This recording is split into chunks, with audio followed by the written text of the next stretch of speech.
Hey, happy 4th of July. Yeah, we got it right around the corner. What comes to your mind when you think of the 4th of July?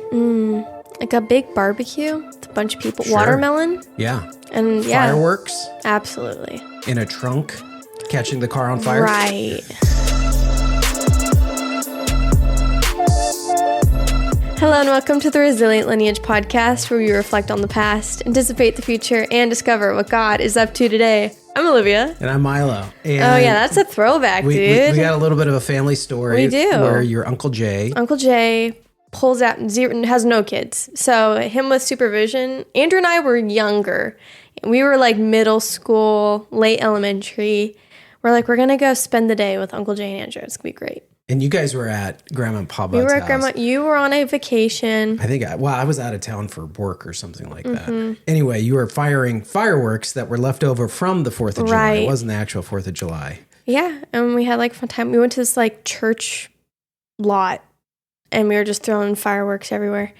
And we didn't even think to like hose it down or like diffuse the so smoke. You have all these fireworks that have been used, yeah, like the shells, and then Uncle Jay just scooped them up and threw them in his trunk. And we're driving, dude, and we can just like smell.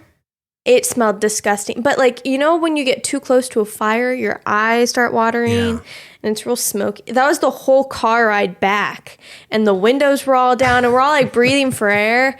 And so as soon as we park, Uncle Jay lifts that thing, and the light that was like in the trunk was like melted because it was so hot back trunk there. Light, yeah. Fun times with Uncle Jay. Fun times with Uncle Jay. Everybody's got to have an Uncle Jay in their life. Everyone. There's the one uncle. Yeah. So I've been looking forward to doing this. Yes, you have. This episode. We attended an event several months ago now where there was things shared in this lecture that we were hearing that had to do with the Constitution and the founding of America based upon the Torah, the Old Testament law, and what it means to be in covenantal relationship. And anyway, in the context of all of that, I was like, oh man, there's so much here I want to share in our episode, which we're going to talk about specifically one section here in a little bit. But we're going to begin with looking at the Constitution. And there's this line that or if you're an American, you've heard this line. It's kind of part of the American ethos. Now, 4th of July is about our Declaration of Independence, which would set up the Constitution. But the line is this: we hold these truths to be self-evident, that all men are created equal and that they are endowed by their Creator with certain inalienable rights, that among these are life, liberty, and the pursuit of happiness. And for the longest time, you hear about how the framers of our Constitution, were these brilliant men who were, had set up this, this document that would serve as the guiding document for our country. And which is all true. But one of the things that I found in all of that was like, I get, these inalienable rights that were given to us by our Creator. Okay, got it, on board, love it. That these are life. Yes, we have the inalienable right to life, to liberty, right, to freedom. Right.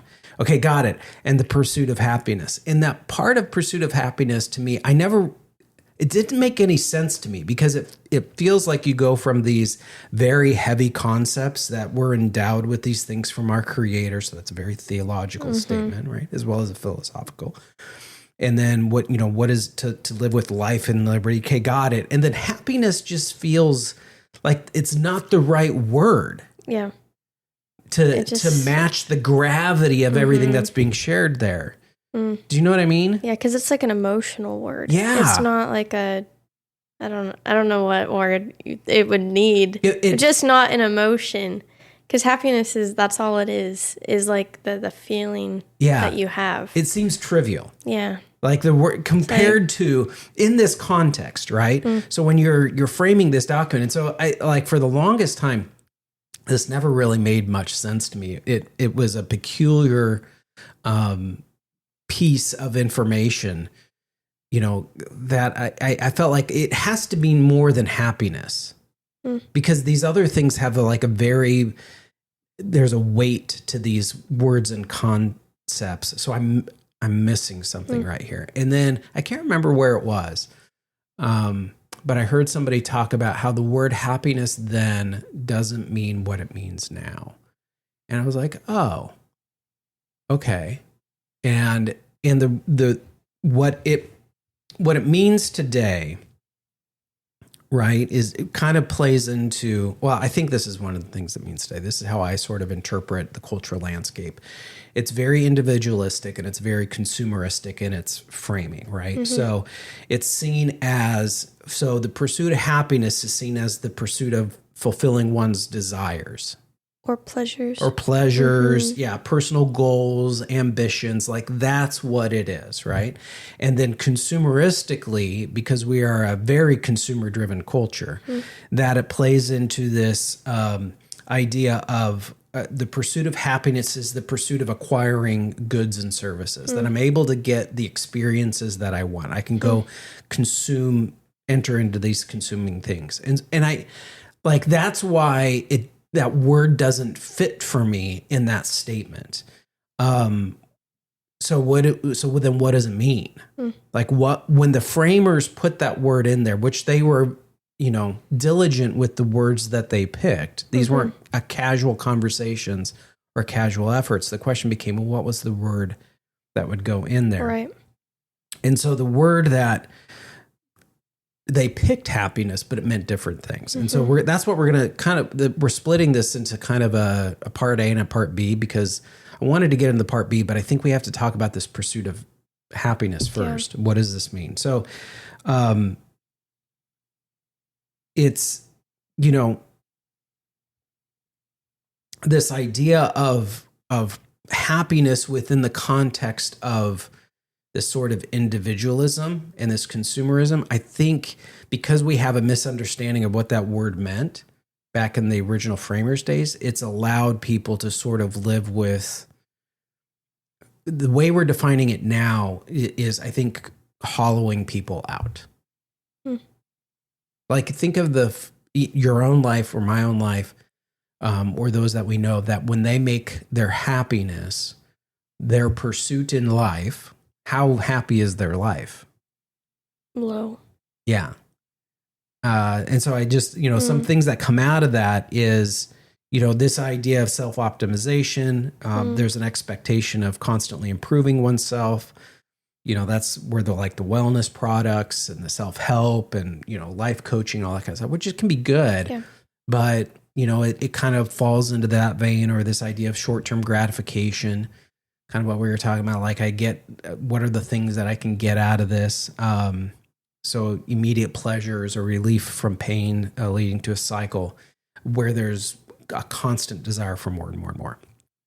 And then the interesting impact on, pursuing happiness, as we would culturally understand it today, is it leads to heightened anxiety. It actually doesn't reduce anxiety. So there's higher levels of depression, higher, people needing to live with constant distraction in their life. Yeah. Because if they're quiet or still, the kind of a sense of dissatisfaction begins to sort of settle upon them, that as they begin to measure their life, it's not where they want it to be. So we live in so people live in a noisy world.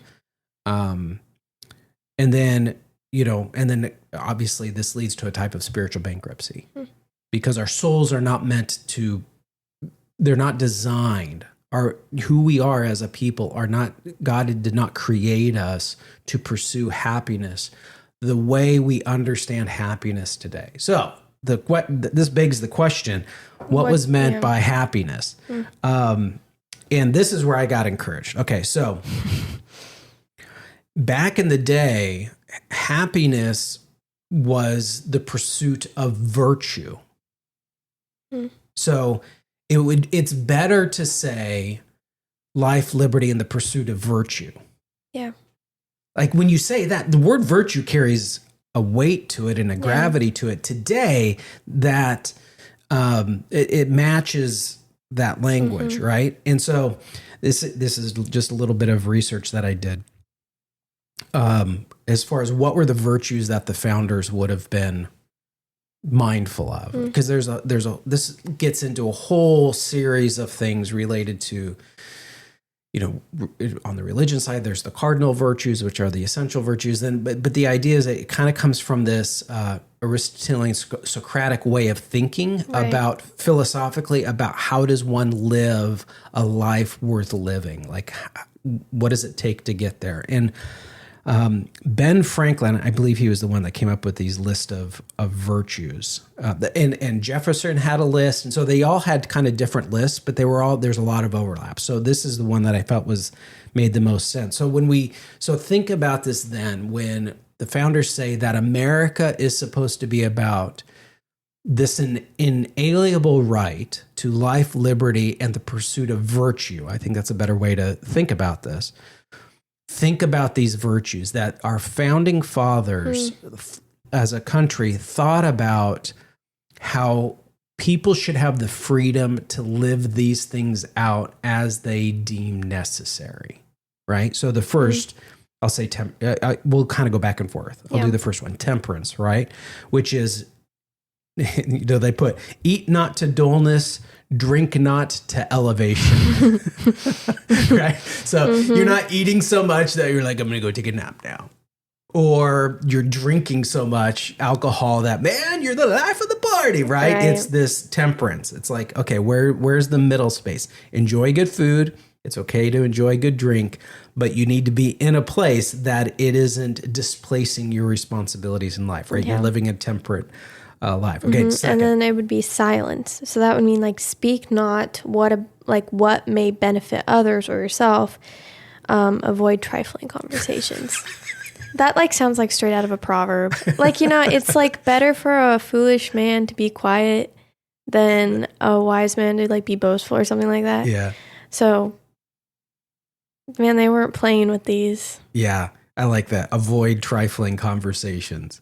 So when they're saying you have the right to pursue a virtuous life, what do we mean by that? It means you need to shut up. Right. You need to quit, don't drink as much. The other one is order. Let all your things have their places. Let each part of your business have its time. Right? So you live an ordered life. Which, That's by the way, you may be going like, well, how do I get this list? Hey. Check out the show notes, guys. Yeah. It's there. Sign up for the newsletter. Oh, yeah. Do that too, guys. And you will be, you will receive all of this information. Right.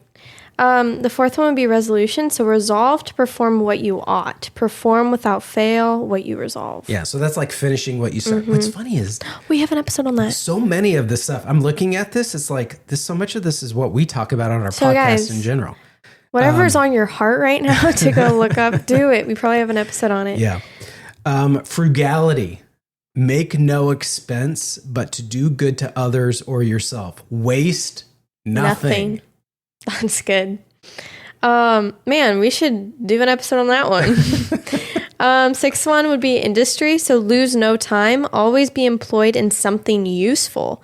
Cut off all unnecessary actions. So guys, this is a little convicting. Yeah, this is like sincerity. Use no hurtful deceit. Think innocently or justly. And if you speak accordingly. Man, this is just like... So this doesn't feel like happiness. It doesn't, right? So, okay, yeah. Okay, anyway, next. Yeah, justice. So wrong none by doing injuries or admitting the benefits that are your duty. Solid stuff. Moderation. Avoid extremes. Forbear resenting injuries so as much as you think they deserve. 10th one would be cleanliness. Tolerate no uncleanliness in your body, clothes, or habitation. Right? Tranquility. Be not disturbed at trifles or accidents common or unavoidable. The 12th one would be chastity. Is that how you say it? Yeah. Rarely use venery. Or I had to look up that word. See, I was going to butcher that. So thank you. Which kind of means sexual indulgence. That's what it means. But for your health or your offspring, never to dullness, weakness, or the injury of your own or another's peace or reputation. That is very specific. Yeah. And then humility. And then he put imitate Jesus and Socrates. So, okay. Now, again, we'll provide this list in the show notes and in our newsletter. But what I love about all of this is like so imagine creating a society where everybody had permission to pursue these things. And the expectation is you're pursuing virtue. We've set this up for you to pursue virtue, not which when you say happiness comes nowadays, right? The way we use the word happiness today, it struggles with this stuff. Yeah. What do you mean I can't give into venery? Right. That would make me happy. What do you mean? Drinking. Or what do you mean I have to, practice cleanliness or moderation, right. or any of these sort of things. And so when the framers were thinking about happiness, they were thinking about the virtuous life, because it's the virtuous life that is happy. Yeah. That was in their minds. I was just listening to a podcast and kind of shedding light. This, I feel like they were kind of arguing the same thing. Now that I think about it, it's just the terms are wrong. Yeah. So maybe not wrong, but one guy was arguing this basically means virtue, which is what we're talking about. But then the other guy was I think happiness means well-being, which could also be this. Sure. So it's what are you pursuing? So one was arguing you need to find success and you need to find the right job and a right order to life. And then the other guy is no, you got to live by conviction, which stepping back, I'm wait a minute, hold up. Looking at this list, I'm this could go either way. Yeah, absolutely. And I think in today's parlance, the way we talk about things today, I think it's important to recognize that the word happy has not traveled well over time. With it, and language is, it's dynamic. What words mean today isn't necessarily what they meant 200 years ago, right? That we see that constantly throughout literature. You read old stuff and you're I don't know what the word venery means, right? I've never even heard the word venery until I was preparing for this podcast. Whoa.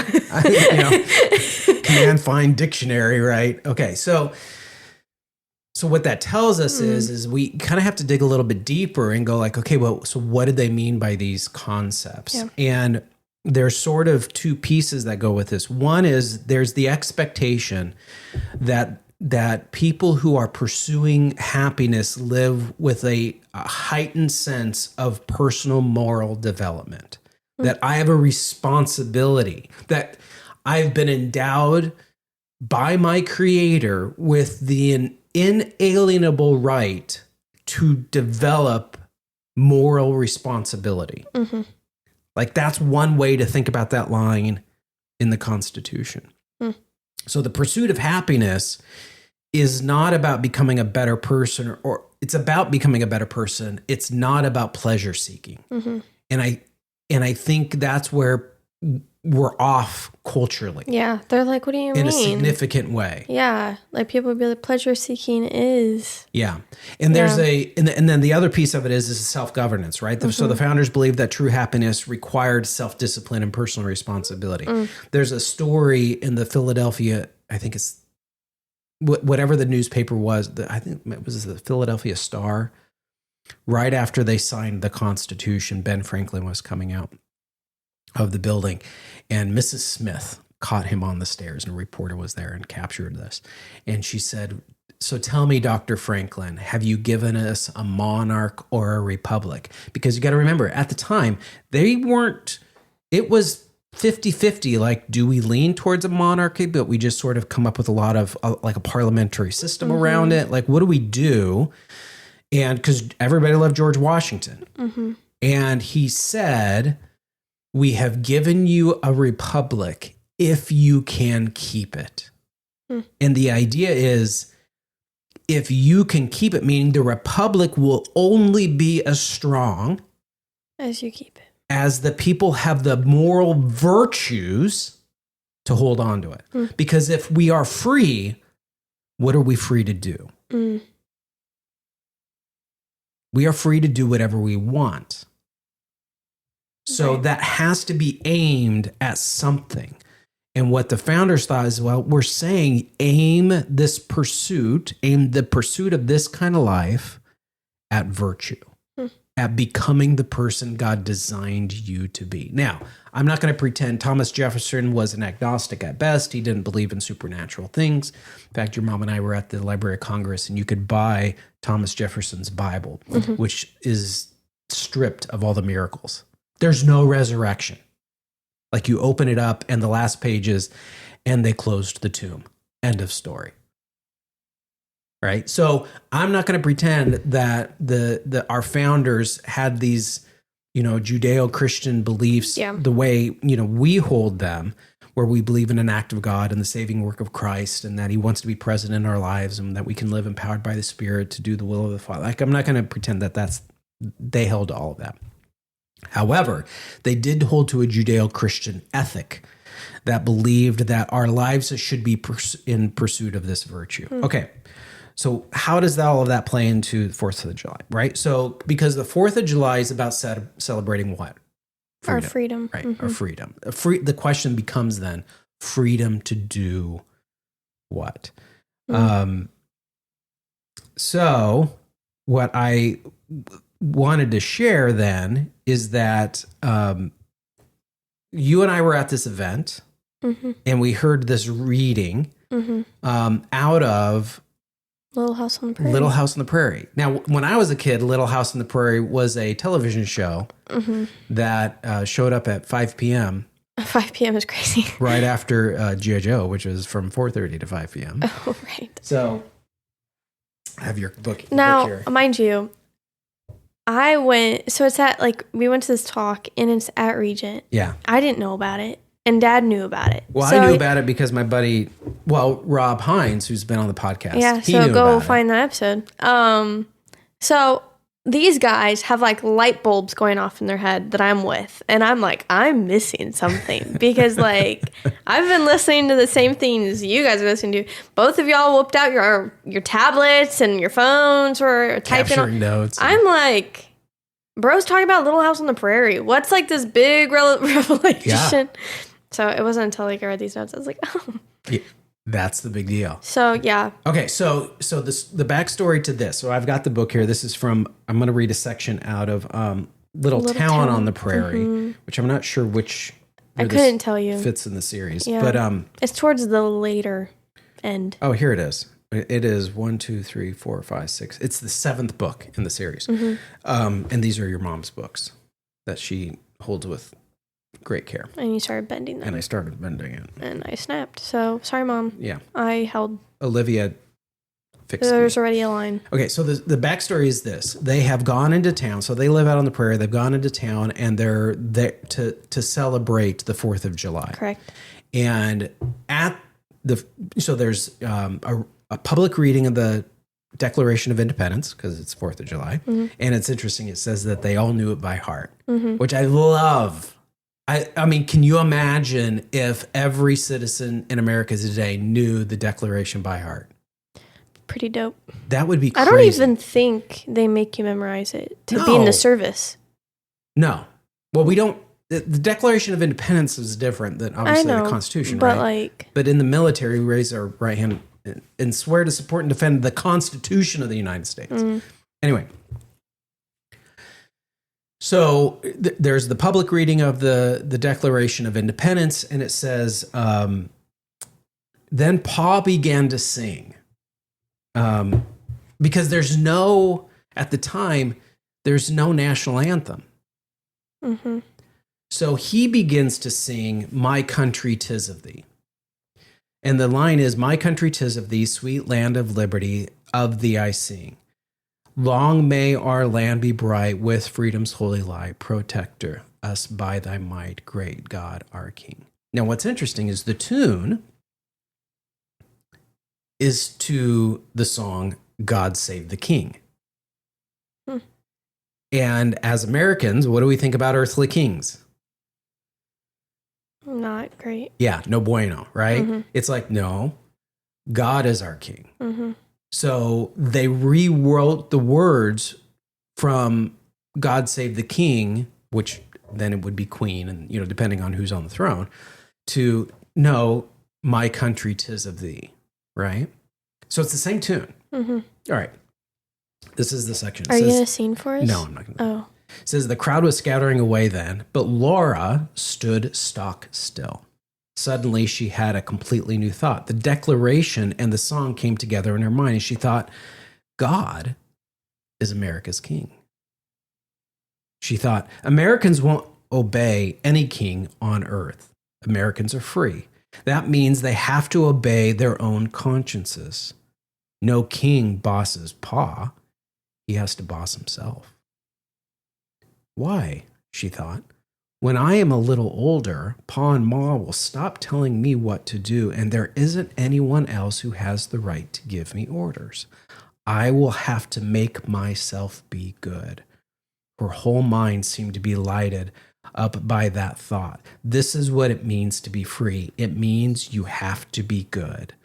Our Father's God, author of liberty. The laws of nature and the laws of God endow you with a right to life and liberty, then you have to keep the laws of God. For God's law is the only thing that gives you a right to be free. Isn't that amazing? See, it clicked, guys. I would whip out the laptop right now. I hear it. I was like, oh, cool. And Dad's like, I'm like, yeah, great. So when you think about that, life, liberty, and the pursuit of happiness, when we say happiness, it's like, okay, right? I mean, it feels like it should be more than that. But give me something to do. When you say life, liberty, and the pursuit of virtue, no one should be able to slow you down in your pursuit of becoming the person God intends you to be. That's good. And I think that's what's missing in so many ways of how, that's what's missing in how so many Americans and people I love think about their life and the inalienable rights that God has given them. No king, no governing authority has the right to stand in the way of you becoming the person God wants you to be. None. That's what our nation was founded upon. That's why we fought for our independence. And I think that's something that needs to be sort of like every Christian that is out there should go, I get that.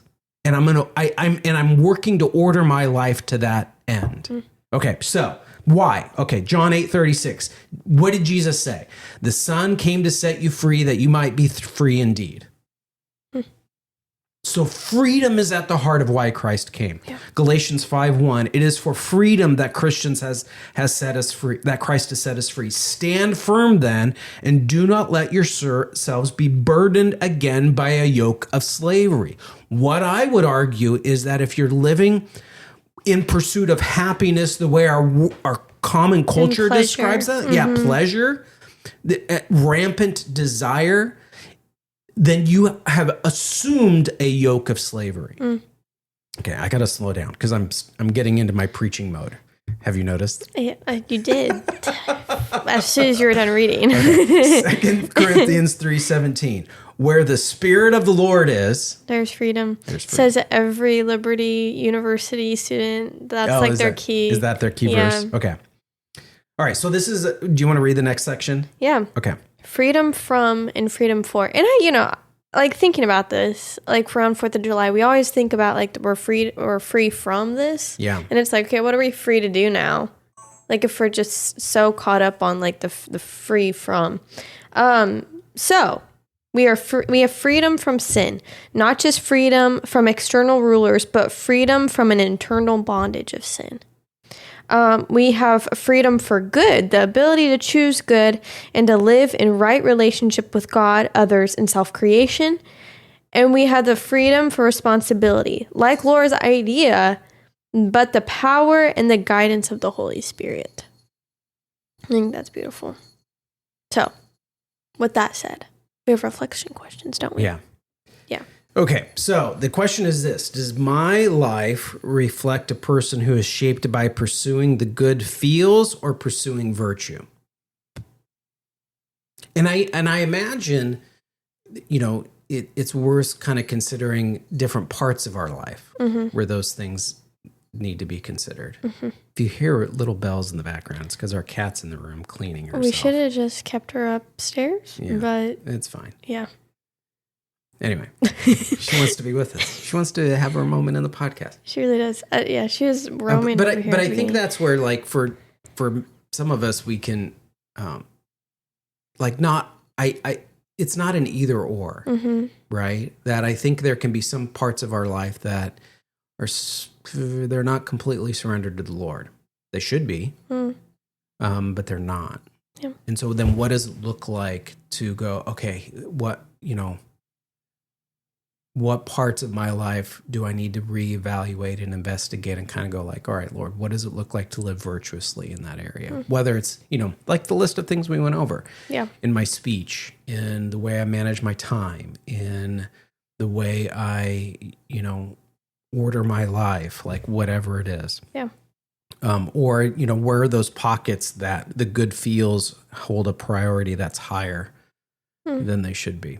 Okay, so that's a first reflective question, which none of these are like easy things to just sit down and whip out, right? The intent is I know the answer.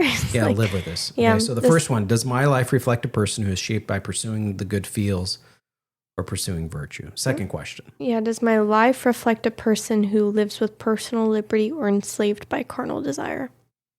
We mentioned this not that long ago, how our world can make things look like we're free and we're not enslaved and pursuing these things. But, then we look at the Christian life, we're like, that's the life of slavery to God. And it's like, no, that's not.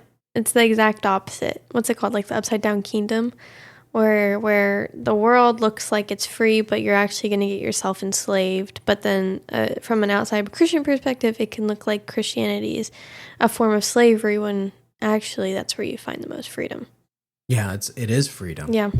We are called to be bond servants of Christ, right? That we are called to be slaves to God. But from the vantage point of I trust him completely. I've turned he gets to order my life, but that's what I've been designed to do from the beginning. And so this is not an oppressive thing.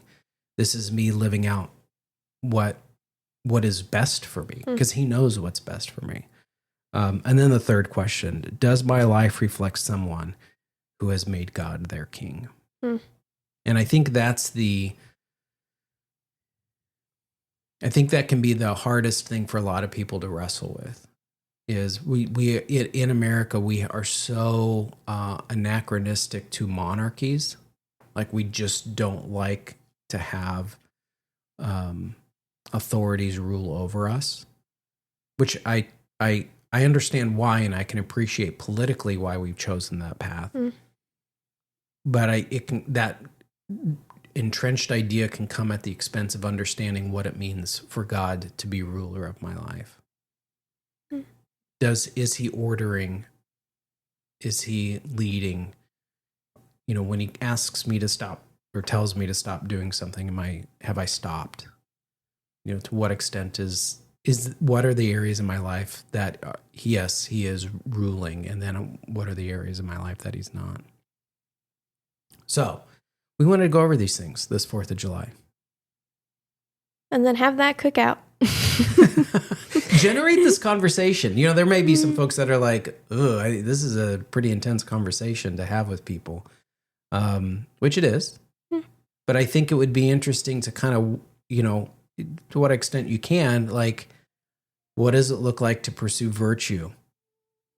And ask them that question. Hey, when you think when it says, pursuit of happiness, what does that mean? And then just listen. Practice the virtue of listening. Literally. In this area. Anyway, y'all, enjoy your weekend. Happy 4th of July. Yeah. We hope this has been an encouragement to you. If it has, we'd love to hear from you. Please. You can email us. You guys don't let us know what you think. Yeah, they do. Unless you tell us in person. We love it when people yes, we do. So you can email us. You can DM us. You can message us. You can all the different ways. You can find me on Facebook, Instagram, variety of ways. Yeah, same. Just search up our names. We have pages. We got a TikTok page, Resilient Lineage. Look for Resilient Lineage. On anything. You can email us hello@thisresilientsoul.com. We'd love to be in touch with you. And we'd love to hear how we can cooperate with one another in this work. Sign up for that newsletter. Look at the show notes. You'll see all the virtues that we laid out. So... yeah, and then you have it. Like, you can always go back and visit the show notes, but sometimes people like, what was the website again, or what episode number was that? But if it's in your email, then you can just search for whatever those things are, and you'll be like, what were those virtues again? And then you can get the list of 13 virtues. So thank you all for listening. We appreciate each one of you, and we appreciate the fact that you give us good feedback. So there's opportunity for us to engage with you outside of this. We welcome that opportunity. Enjoy your weekend. Go with God. Be at peace.